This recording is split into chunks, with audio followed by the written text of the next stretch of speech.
block it out is what I was taught when I was a kid, and then someone phrased something to me a certain way, and to where it's accept it and move on, like accept it as a reality. Because like if I said, Dave, there's an alligator behind you, block it out. Like you'd be holy, there's an alligator behind. Like, but I believe the great is still yet to come. I won't stop fighting, man, until I'm done. Hey, welcome to the Breakfast Ball. My name is Bob Cardia. I am your host. This is our 17th episode, right? 17 and a half. 17 and a half, yes. Because my phone rang halfway through it. We're starting over. Anyway. Take two. Yes, take a few bits. Anyway, to my left, my far left, and your far right, the dashing Richie Stoltz.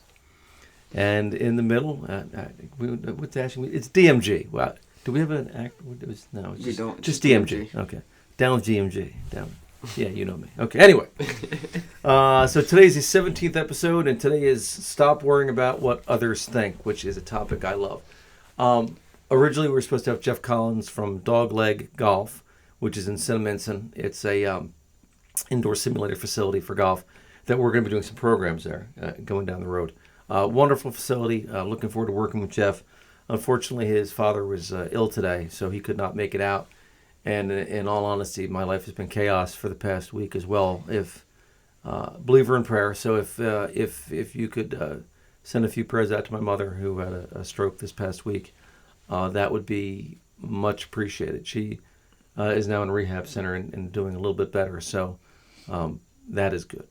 Anyway, welcome. So we're going to be talking. By the way, I don't. A couple things. If you like what we're doing, by all means, please subscribe. And two, we're hosting April 1st through 5th, right? Yep. A junior event from 9 a.m. to 11. It's like a golf camp all week during the spring break week. So, and that's at Dogleg. It's an indoor facility. So, if you want more details, you can go on SouthJerseyGolfSchools.com. I think Dogleg also has it on their website as well. But please, by all means, if you could spread the word and if you can show up, that would be wonderful. All we ask is when your children are rich and famous, we get 10%. Thank you. Yes, we get 10%. We get 10%. Yes, we do. Okay. Anyway, so let's start off.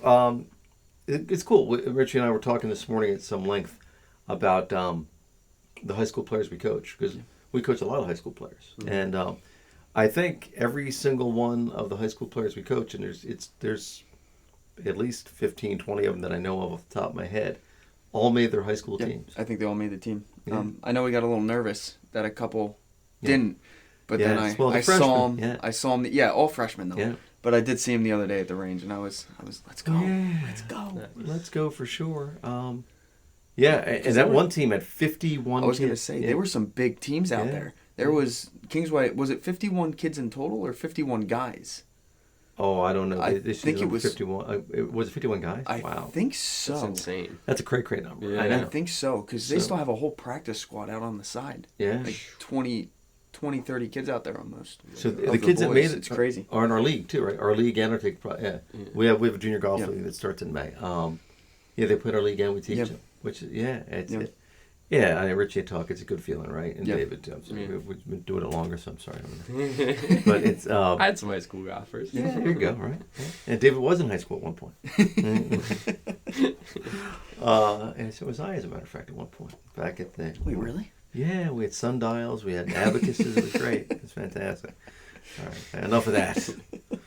Anyway, so looks like everybody we coached made the team, which that's a great feeling. So shout out to all our kids that made the team, which is wonderful. So in the process, I'll just call him Michael A, because I don't know. I just tapped the microphone. Sorry about that. Michael A. We'll use full names to protect the innocent, but. He plays for a very good high school team, private school. And last year he was on the cusp of making the starting lineup. Didn't quite make it, but he played some matches here and there. So he's been working on it. He comes out, first day of tryouts, shoots even par. Right? Let's go. Okay, now you got the coach's attention, all happy about it. And, Michael was just thrilled, and as was I, because I teach him. He comes in, and I guess for the next lesson I see him, he's, again, very excited, doing well. But one of the players that he played against, Michael made when you make a 4 or 5 shot improvement from year to year, the player was like, well, there's no way he's really doing that. He must be cheating. And I actually took that as a positive. And he's, of course, got to know me, I'm crazy. Hey, why is that a positive? Well, to me, that means you just got into someone else's head, right? Yeah. And I always say in golf, and this is, I believe this 1,000%. You've arrived at the highest level of golf when you are completely target aware and not self-aware. If you're still focusing on mechanics, what someone else does, or like Nicklaus said, Nicklaus doesn't play golf against other people. He plays golf against a golf course designer, right? Not worried about what other people are doing. And I think that is great advice.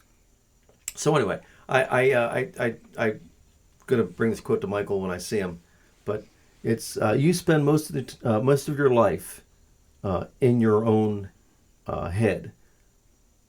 Might as well make that a nice place to be, right? So, yeah, I love that, right? Yeah, that's a good one. Yeah, because the second you start, again, another really good friend of mine. God, she thinks things. Actually, I got a lot of friends that overthink, but they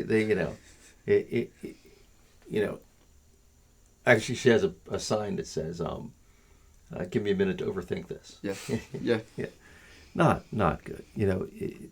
Again, we're the Ready, Fire, Aim group, right? So we see, we do, and that's how we move forward.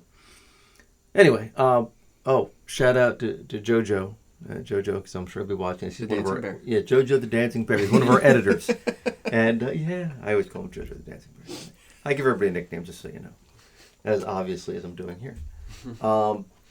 JoJo sent me a quote last night. What's that? Because I do a lot of shorts on Friday mornings, and he sent me a quote. So I wanted to give him recognition for it. It's from Boston Scott, the Giant Killer, who. Honestly, from New York, I've got Giant season tickets, so to read these Eagle quotes kills me. But I love the quotes, so here we go. Stop comparing yourself. The battle is between you and you. Which, that's where the battle lies. That's that Confucius quote that we did, mastering yourself. That's where it's at. If you want to get to the next level of championship golf. Or life, for that matter, because we are, golf pros, but we're also life coaches. What do you throw that in there. Mentality coaches. Fatality? Mentality. Oh, mentality. Not fatality. We haven't had someone off themselves yet. But, we're going to call David the Dr. Kevorkian of golf instructors. People are just dying to see him. Let's get okay. Wow. Okay. So anyway, I'm going to tell one story first about mental fortitude on a golf course or lack thereof, and then I'm going to turn it over to these two guys. But I forget. I read it. I'm thinking of a Bob Rotella book. It's like 1930 something. Paul Runyon was playing against Sam Snead in the PGA Championship, and the PGA Championship at that point was match play. And for those of you who don't know what match play is, stroke play is if David shot 71, Richie shot 70, and I shot 72, Richie wins because he has the lowest number. Naturally. What's that? What? Naturally. Yeah. I shot 64. Okay, anyway. Front nine or back nine? Yeah, No, I'm kidding. Yeah. Okay, the podcast is ending right now. Folks. I'm just kidding. I know. All right. So anyway, with that said, match play is if I got a 5 in a hole, David got a 5 in a hole. I'm sorry, Dave got a 4 on the hole, and Richie got an 11 on the hole. David would win that hole. Dave Beck's a bitch. Yes, David would win the hole, so he'd be 1 hole up. That's how match play works. So anyway, Paul Runyon was a slight guy, not very big. Didn't hit the ball all that far, and he's playing against Sam Snead, slamming Sammy Snead, who was the best player of his era, and it was match play. So I always tell people, like they say that Snead hit the ball almost 70 yards further off the tee than Runyon did. So can you imagine you're sitting in a fairway and the guy in front of you is like 70 yards ahead of you, and like, wow, like that would seem to be almost insurmountable. Just so you know, Runyon, I believe, is still in the Guinness Book of World Records for shooting under his age the most amount of times. The guy was a short game, like regarded, actually, if you read about him, regarded as the greatest short game player that ever lived. So I always said, well, who do you think won? And everyone's like, well, naturally, you say Snead because he hit the ball, he's the best player, and yada yada. No, Runyon beat Snead, and as the story goes, it took him 10 holes to do it, meaning he won every one of the holes. So at that point, like, how the flip did that happen, right? So as the story goes, Runyon either pitched in, chipped in, or one putted on every hole, which is crazy. Mm-hmm. So apparently, after he did it a few times, Snead started to get upset, like, lucky this, lucky that, and then like after it happened several times, Snead apparently got visibly upset. The way the story was relayed to me, like it really got into his head that this guy who hit the ball nowhere just kept knocking the ball in the hole, knocking the ball, knocking the hole. So at that point, Snead, best player of that era, is completely spooked by this little guy who keeps knocking the ball in the hole. So I had the pleasure in, let's say 1989, 90, to be at the PGA National, somewhere in there anyway. Would have been earlier than that. But guess who ended up being one of my instructors for the week? Paul Runyon. Wow. Yeah, it was cool. Yeah. So Runyon was a very traditional, matter-of-fact kind of guy. And I think the people in the group were a little bit intimidated because he's a legend, right? Mm. So I asked, I said, Mr. Runyon, I'm like, how did you get so good at the short game? And Runyon said, well, I used to hit golf balls for 1 or 2 hours a day after work. And we're all like, oh, yeah, that's how you do it. That's how it is. He goes, no. He goes, then I chip and putt for another 4. I'm okay. That's, wow. To have that kind of free time is great. Yeah. But, yeah. But that's... So anyway. I could do that if Bob didn't make me work all I the know, time. right? Get back to work. Anyway, with that said, yeah, to know that someone could get in the greatest player in the world's head of the time, I think says a lot about, how strong you have to be mentally to live, for one, in life, and for golf in another way. So anyway, David, you said you had a very similar story about like that kind of thing. Yeah. So if you don't mind sharing that story, that'd be great. So when I was younger, getting into golf, I don't know, 10 years old, like still a kid. 2-3 years old. What do all the kids say when you come to the range and they start hitting balls? They want to hit the driver. They want that ball to go far. Uh-huh. They care about 2 things. They want to hit the guy in the golf cart, and they want the ball to go far. The golf cart thing. They'll start screaming over that. They love that. I do the same thing. Yes, you do. But yeah, similar story. But yeah, so when I was little, I always thought I got to hit the ball further. That's my issue. That's why I'm not getting pars. I need to hit the ball further. And then I played with my uncle, who's a shorter guy, not very muscular, but he's all right. And he was playing a guy who was much, much taller than him, probably 6'3", 6'4". Guy was big. And just same thing, bombing the ball, and I'm in the cart just kind of watching them play. And you're right, by hole 9, and the match is like still about tied, the guy's like, what the heck is going on? Like, I can chip, I can putt the same way, right, and nothing's falling or nothing's close enough inside that 10-foot range, yeah, where there's never a chance. Yep. Bells, yeah. So yeah, and I've played a lot of high school golf too. People start comparing themselves mid-round. Like, if they think they should be up and they're not, you can feel that energy in the air. I lost a high school match that way.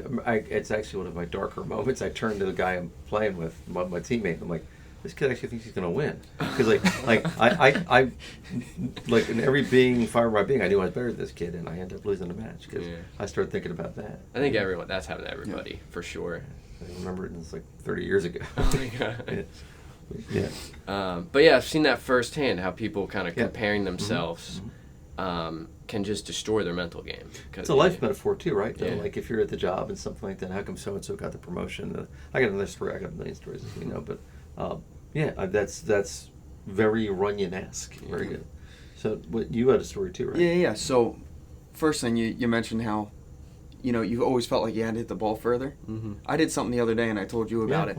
I was on TrackMan, and I was just curious. When I play in tournaments, sometimes my driver gets me in a little bit of trouble. So I was like, you know what? I'm going to find one of the longest golf courses and one of the most difficult golf courses on TrackMan. Okay. And I'm going to go play this course, but I'm not going to hit any woods under any circumstances. So all I had off the tee was a 4-iron. All I can do for my second shot was a 4-iron. What'd I shoot? Couple over. 1 over. Nice. I was like, man, It's an easy like game. I don't have to hit the ball that I know. far.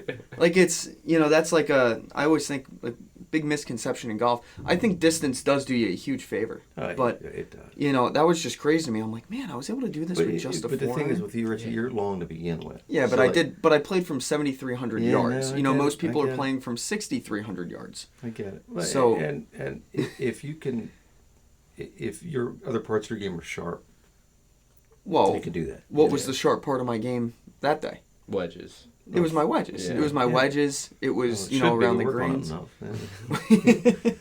But Thank you, anyway, Miles. All right. back to the story. So I was going to tell the story about my dad, how he always used to try and get in my head. Mhm. But I was also going to mention, not always do you have somebody else trying to get in your head, Mhm. but something else like weather conditions. Mm-hmm. So I was going to bring up the conference championship. No, that's the one. a couple years. That's Oh, you were going to tell it? Oh yeah. Do you want to tell it or do you want me to tell it? I I can tell my dad. Yeah, I'll tell the conference championship story. I'll tell my dad. I love that story. You Okay. tell your dad. Yeah, Yes, so The tiger. my dad, and yeah, almost like Tiger Woods, my dad, and this was with every sport that I played, baseball, golf, football, anything. Baseball specifically, I would be pitching. Mhm. And he'd be sitting there in the stands and yell, "You can't strike this guy out." Yeah. Or I'd be batting. I'd be sitting there in the batter's box. "This guy's going to strike you out." I'm sure the other parents loved your father. Yeah. And As a typhus on speed dial. Yeah. And then in golf, I'd be sitting there ready to tee off, say on the first hole, and he would throw his whole bag on the ground or start rattling golf clubs. Or there was even times where he'd throw a tee at me mid-swing. Or he'd be talking to the players in the group, right behind me, and they'd say, "Shh," he's about to tee off. And he would just go, "Oh, no, he's fine. He hits with me talking all the time and blah, blah, blah, blah, blah." And, that I was could always... see his dad doing this too. Oh yeah. Oh I yeah. can. Oh. And I could see Richie just ignoring him. Yeah, vividly, yeah. that was always tough, especially at first, learning how to deal with that, because there was no stopping him from doing that. If you told him not to do it, he would do it more. Yeah. So you learned really quick, okay, just don't say anything to him about it. Just, try and block it out. And then Don't feed the animals. yeah, exactly. But we talked about you don't really, block it out, you accept it and move on from it. And I guess that's more of what I did is, I hear him talking in my backswing to these guys. I hear him say, "Oh, he's going to hit anyway. He's fine." I hear all that. I can't ignore it like he said, No. but it's blocking that out Yeah. and then going. Same thing if someone were to try and get in your head, in any other sport. Yeah. Accept it, block it out, and then move on. Yeah, accept it. That's what I always use was accept it, because the example Dave and I were talking before DMG and I were talking before the show was like I block it out is what I was taught when I was a kid, and then someone phrased something to me a certain way, and to where it's accept it and move on, like accept it as a reality, because like if I said, "Dave, there's an alligator behind you," block it out, like you'd be holy. There's an alligator behind, whether it was true or not true, like you're instantly thinking that way. Yeah. Or I could say, "Hey, guys, red, red, red. Don't think about the color red." And like for a brief instant, you'll be thinking about the color red. Well, So- yeah, because you're wearing red. I It's know, hard not to right? think I of know. it. and When I'm looking this direction, I Looked know. up. I was like, You got Yes. Rutgers red. You got I got a Coca-Cola Rutgers can. meeting today at 10:30 and 11. So yes, I'm wearing Rutgers red today. But so the conference championship story, I love that story. Were you on the team at that point? I don't even know. He was not. David was not on that team. I'm a youngin. Youngin, yeah. You So came in the year after. we had lost to Penn State the last 3 times we had played them, and the conference championship they won the bid was at their home golf course. So the week before, my guys were like, "Coach, can we get a practice round up there?" So I called the golf course up there, and we traveled out to Penn State. And I'm notorious, or I don't know, infamous, that we play in bad weather. Because I can tell you 3 conference championships that we played in, that the weather you would never play in, like you wouldn't play in it. So that we're playing the week before at this golf course, and the wind is blowing at like 35, 40 miles an hour. we finally quit on the 16th hole because the ball, literally, I've only seen this a handful of times in my life. The balls are blowing off the green, like they come the rest. It was just like finally we said screw it, we're going to play. But we played 16 holes in some of the most ridiculous wind. Well, guess what? We go back the next weekend, and the weather is the exact same. The first day the weather was brutal. Brutal. It was blowing sideways, and I walked by the Penn State team hitting balls on the range. And one of their kids was saying to another kid, and that's their coach, they can't make us play in this, coach. We never play in this kind of weather. This is ridiculous. And the bylaws for the conference said unless there was the golf course was closed or the players were in any kind of danger, you play. So we played in snow. We played in it. So we got out there, and that Penn State team, had beaten us every time we played them that year. And at the end of the first round, I think we were up by 17 strokes. Was it 20? 20. Or no, 19. 19, yeah. 19. And we never looked back. We ended up going to the NCAA finals that year. Yeah. And that was a great year. Yeah, they were all defeated. So we won by 19 after the first day. Yeah. And then I think the second day we, kind of kept telling ourselves, let's keep the pressure on and not even give them a chance. We won by 20 the next day. Yeah. Because at that point they were so far behind, shots. they were playing a deficit. That's So that's another great story. Danny, Dan Drazen, he's a lawyer now. Love Danny, great guy. He's a ball a ton. But we were on the bus once for a conference championship, and we're driving. And, I usually sit in front of the bus and do my own thing. And I heard him saying to the guys on the team, goes, all you got to do to win the conference, because it was against us and Penn State again, is you got to beat the guy you're playing against. If everybody in the group beats the guy you're playing against, we win. And I said, Danny, I love you, but I think that's totally the wrong way to look at things. And he said, what do you mean? So you mean to say if I'm playing, David's playing for Penn State, and the guy from Penn State twists his ankle and limps and shoots a 107, you'd be happy shooting a 105? No, that's not. In life, right? You don't want to be, competing against this guy. You want to do what Matthew McConaughey said, be your own hero, or what Michael Jordan said. You want to beat the best version of you. And that's life too. Basketball, hockey, golf, business. You don't want to compete with the people around you. You want to be the best version of yourself and get better every day. And that's the way I look at it. Do you guys look at it any differently? I don't. No, I had that same thing in high school where it was always, when we played Haddonfield. I hate Haddonfield.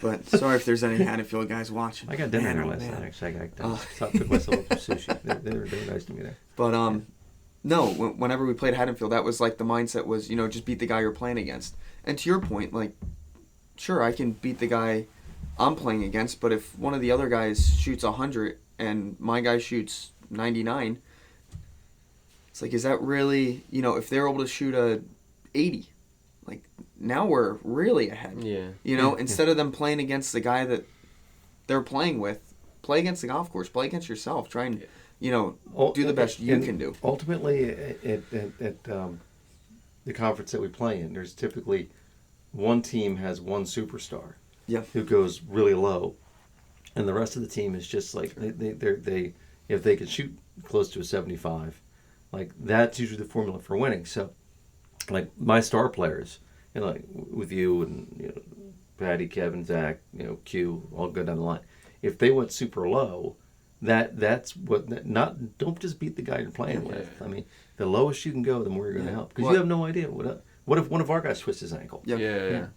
I remember we when we won the conference that year, it was me who won it, and then the kid from Penn State Berks I think came in second, and then it was Sean Sigel, Sean Hughes. Yeah. So it was 3 of our guys in the top 4 spots. Yeah. We weren't playing against the guys we were playing with. We were, I remember Sean Hughes said to me, he goes, I'm going to beat you tomorrow. Yeah. Going into the second. He didn't care about the guy he was playing with for Penn State Berks. He was like, I'm winning this thing. Yeah. We were all playing against, we were to trying win the tournament.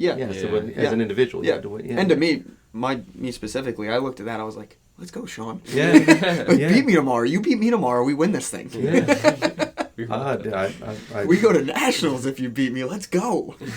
Yeah. No, and this year's team actually, I think I told the story, unfortunately.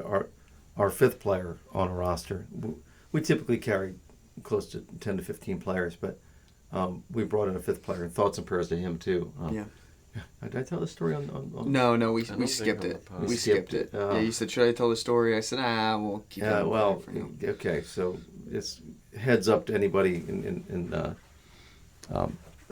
if you're walking in the city. I Wasn't seen. no right. So one of our players was walking in the city over a month ago now, and those big subway grates that they put over that sometimes like the homeless sleep on for heat and whatnot. I guess someone didn't replace one, and it was nighttime, and our five guy actually stepped in it and fell 30 feet, ruptured spleen, broken jaw. So he's out for the season. But it's yeah. I always say I've seen everything. The thoughts and prayers out there Yeah. to him also for sure. But God, I don't even know how I got on that topic. But I guess this year's team. This year's team, like our top four guys. It's 5-count-4 in college golf, by the way. So you play your 5 best guys, you get 4 best scores. We still have a chance because all of our guys when they play well, like what Sonny shot 72 and tryouts and Pierce shot 71 the other day. Like if all 4 guys play well, we got a shot. We do. Yeah. So in the 5 spot, the 5 guys are all aspiring, working hard, but we'll see how it goes. But anyway, it's going to stay. I think that you just made me think if they could try to focus on beating each other, being the best versions of themselves they can be, that would be huge. Yeah, I think that's one of the best things our team had when I was there. Yeah. Was we just, there was so much competition. It was everyone was trying to play each other. Like the in-practice matches we had going on all the time. Yeah. Because we were all just, Yep. Sigel would try and beat me. He'd walk in that day and I'm beating you today. It's like, all right, let's see what you got. Corey, same thing. Me and Corey would, always go back and forth with each other. And, it was obviously we had a great, friendship between us all. Mm-hmm. But it was very competitive just within the team there. It was always, those top 5 guys, I'm beating you today. No, I'm beating you today. There was a lot of competition there. And it was nice. We were always trying to... That's great. I love the competition. Yeah. The only time I think competition ever gets is comfort. And it gets back to the mental, don't worry about what other people think. A lot of times in teams, we have teams of 15 players, and there's only 5 or 6 really good players. Those 5 or 6 players want to play with each other all the time, to compete with each other. But then they become really comfortable playing with just those guys. Yeah. So I always shuffle the deck. Kevin Anderson always said, well, I want to play with the guys, the best guys. I know you want to play with everybody. Yeah. Like, and if we have a guy, like I always bring in a project or 2 every year. If you have a guy who's shooting 92, and say, well, I don't play with that guy, he's not very good. I'm like, no, because the thing about golf is you never know who you're going to play against. Yeah. So I want you to play with a person that is not, or is way better than you, or not nearly as good as you, or you don't like, And not every team, everybody likes each other. But, like, I like to put somebody with somebody who they don't get along, because guess what? That makes you mentally tougher. Yeah. Anyway, that's my thoughts. Did you guys have anything, on mental toughness you wanted to throw in there? I think we covered a whole gamut of good stuff. Yeah, we did. Yeah. I wandered in the weeds there for a little bit. I was going to throw in on comparing yourself to people, just how bad that, like Instagram and all these social media things. Oh, yeah. Because that's all that's the whole point of it, is to just compare yourself and look at what other people are Do you doing. use a lot of social media or no? I got off Instagram because that was a bad one for me. Yeah. Like checking like the times on your phone, Right. that one was taking so much time. It was ridiculous. Can you imagine the number of people that are watching this comparing themselves to us? Yeah, I mean, right. it's like- Well, YouTube though, I love YouTube. I'm a big YouTube guy. right. Good luck if you're comparing I yourself. wish to I was. us. I Yeah. wish I was- I don't know if you want to do There's that. people out there going, I wish I wore a red shirt today. No, that's just not true, but it's okay. Yeah. Anyway, that's it, right there. Yeah. Right, yeah, right, Yeah. yeah. That's it. The generation we're in. I think kids should, less social media for sure. I mean, that TikTok and scrolling through. If you're spending hours a day on social media, you need to get off. Unless it's hours a day watching The Breakfast Club. Right, but Yeah, we're only on YouTube's for like a- a half hour at a time, so But we do have previous episodes for you we to go. do, and it's go shorts. watch. Man, we have hundreds of Yeah, them. I mean, you can spend hours on our Scroll podcast. Right, I know. We have all kinds. I'm just you know saying. what? Just stay on That's- YouTube. Just stay on YouTube. Delete the other one. Right. Yeah. That other. You don't need the others. Yeah. So bad. All right. Anyway, thank you for tuning in today to the Breakfast Ball. Bob Cardia. Dashing Richie Stoltz. DMG. Down with DMG. Yeah. And online stores, South Jersey Golf School, and the Breakfast Ball if you want to purchase some of our attire. And again, subscribe if you like. And April 1st through 5th at the Dogleg Golf Center. If you have any kids interested in taking a week-long, 2 hours a day course during spring break week, would love to have you. It's gonna be a lot of fun. Yeah, I'm excited. Everybody's doing it. Make you feel good. I need therapy. Okay, anyway, guys, have a great day. Catch you soon. Thank you.